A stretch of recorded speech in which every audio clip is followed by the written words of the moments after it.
যোৱাকালি এজন ব্যক্তিয়ে থানাৰ সন্মুখৰ পৰা তেওঁ যেতিয়া ভিডিঅ'টো ফেচবুকত দিছে, বেকচাইডে সৰুপতা থানা ওলাই আছে, আমাক হত্যা কৰাৰ ভাবুকি দিছে আৰু মুকলিকৈ ফেচবুক লাইভ যোগে হত্যা কৰাৰ ভাবুকি দিছে। আজি দুটামান দিনৰ পূৰ্বে আমাৰ গাঁৱৰ বাসগৃহত কোনোবাই গ্ৰেনেড নিক্ষেপ কৰিছিল, পিনটো খোলা অৱস্থাত গ্ৰেনেডটো পোৱা গৈছে। এতিয়াও এক্টিভ অৱস্থাত আছে, তাক ডিফিউজ কৰা নাই। আৰু জাতীয় পৰিষদৰ প্ৰাৰ্থী জীৱন চুতীয়াৰ নিৰ্দেশত যোগেশ্বৰ গগৈ নামৰ ব্যক্তিজনে আমাক হত্যাৰ ভাবুকি দিছে বুলি আমি গম পাইছোঁ। গতিকে দুইজনৰ বিৰুদ্ধে আমি গোচৰ তৰিছোঁ। তাৰোপৰি জাতীয় পৰিষদৰ কেইজনমান গুণ্ডাই অমল কোঁৱৰৰ বাসগৃহলৈ গৈ অমল কোঁৱৰৰ বাসগৃহত সোমাই তেওঁক মাৰপিট কৰিছে, তেওঁৰ পত্নীক খুব দুৰ্ব্যৱহাৰ কৰিছে, অশালীন আচৰণ কৰিছে। এইখিনি খুব গৰ্হিত কাম। তাৰ লগতে আমাৰ আন এজন কাৰ্যকৰ্তা উকিল খনিকৰ ঘৰত গৈও তেওঁৰ বৃদ্ধ পিতৃ মাতৃক ভাবুকি প্ৰদান কৰিছে। জাতীয় পৰিষদৰ নেতৃত্বত সৰুপথাত এনেধৰণে অৰাজকতাৰ সৃষ্টি কৰিবলৈ যত্ন কৰা কাৰ্যক আমি তীব্ৰভাৱে গৰিহণা দিছোঁ। আমি গোচৰ তৰিছোঁ যে যিকেইজনে আমাক হত্যাৰ ভাবুকি দিছে, ভাবুকি মুখেৰে যোগেশ্বৰ গগৈ নামৰ ব্যক্তিজনে দিছে, কিন্তু তেওঁ জীৱন চুতীয়াৰ নিৰ্দেশত দিছে। গতিকে দুইজন ব্যক্তিৰ ওপৰত কঠোৰ ব্যৱস্থা ল'ব লাগে আৰু যদি কোনোবা জড়িত আছে। দ্বিতীয়তে, দুদিন পূৰ্বে যিহেতু আমাৰ বাসগৃহলৈ গ্ৰেনেড দলিয়াইছিলে, এই হত্যাৰ ভাবুকি দিয়া ব্যক্তি বা এওঁলোকৰ লগত গ্ৰেনেড দলিওৱা কথাটো কিবা সংযোগ আছে নেকি, সেই বিষয়ে আমি তদন্ত কৰিবলৈ অনুৰোধ কৰিছোঁ। মই আশা কৰিছোঁ পুলিচে জড়তা ভাঙি এই ক্ষেত্ৰত ভাল ব্যৱস্থা ল'ব আৰু পুলিচৰ ওপৰত ভৰসা শেষবাৰৰ কাৰণে ৰাখিছোঁ যে তেওঁলোকে এই ক্ষেত্ৰত ব্যৱস্থা ল'ব পাৰিব। সেইকাৰণে কৈছোঁ পুলিচৰ জড়তা ভাঙি। এতিয়া পুলিচে সম্পূৰ্ণ ইলেকশ্যন কমিশ্যনৰ কণ্ট্ৰলত আছে, কিন্তু তাৰ অৰ্থ এইটো নহয় যে ল এণ্ড অৰ্ডাৰ ক্ষেত্ৰত আপোচ কৰিব। আমি কিছু ক্ষেত্ৰত আপোচ কৰা যেন অনুমান কৰিছোঁ। গতিকে সকলোৱে নিজৰ দায়িত্ব পালন কৰিব লাগিব। সকলোৱে নিজৰ দায়িত্ব পালন কৰক আৰু কোনোবাই আহি মদ খাই থানাৰ সন্মুখত উদ্ভণ্ডালি কৰা ব্যক্তিসকলৰ বিৰুদ্ধেও মই ভাবোঁ পুলিচে নিজাববীয়াকৈ গোচৰ তৰিব লাগে। তেওঁলোকে যদি তৰোৱা নাই, এইটো ভাল হোৱা নাই। পুলিচ থানাত যেতিয়া আক্ৰমণ কৰা হৈছে, গোচৰ নতৰিলে পুলিচৰ ওপৰতো মানুহৰ বিশ্বাস নোহোৱা হ'ব।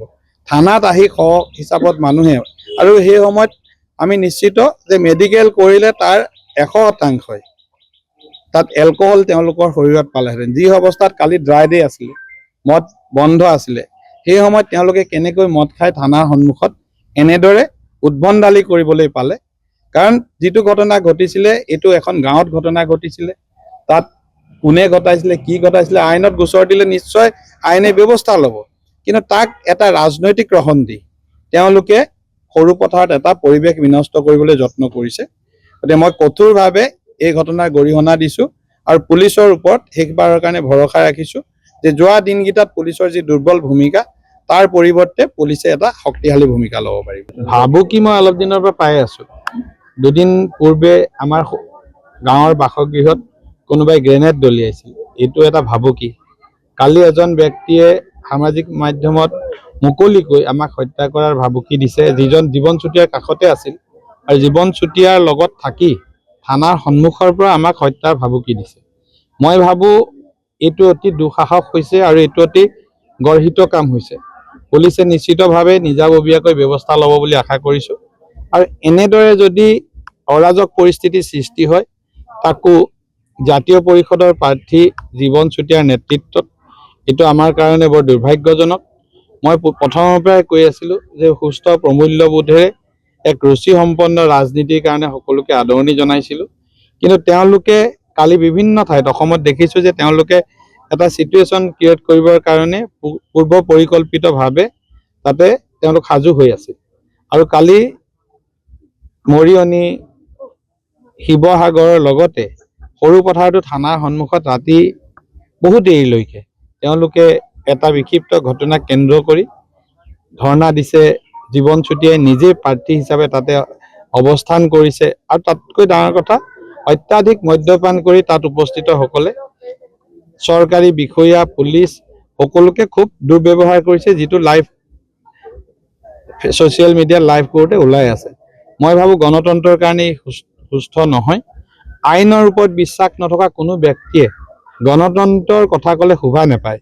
তেওঁলোকে গণতন্ত্ৰৰ জৰিয়তে আইনৰ ৰচক হিচাপে নিজকে প্ৰতিষ্ঠা কৰিবলৈ যত্ন কৰিছে আৰু আইন অমান্য কৰি থানাৰ সন্মুখৰ পৰা আমাক হত্যাৰ ভাবুকি দিছে।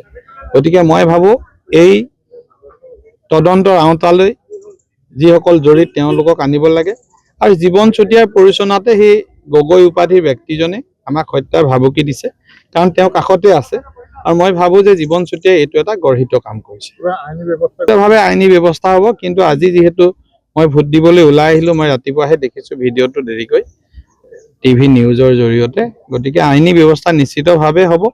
আৰু জীৱন চুতীয়াই যিহেতু তেওঁৰ কাষত থাকি এজন ব্যক্তিক মোক হত্যা কৰিবলৈ পৰিচিত কৰিছে, গতিকে মই ভাবোঁ এই আইনী ব্যৱস্থাত জীৱন চুতীয়া অন্তৰ্ভুক্ত হোৱা উচিত। পুলিচে এই ক্ষেত্ৰত কঠোৰ ব্যৱস্থা ল'ব বুলি মোৰ বিশ্বাস আছে। আপুনি বিচৰা বাতৰি পাব কেৱল নিউজ 18 এপত। নিউজ 18 এপ ডাউনলোড কৰিবলৈ স্কেন কৰক এই QR কোড। গুগল প্লে ষ্টৰতো পাব এই নিউজ 18 এপ।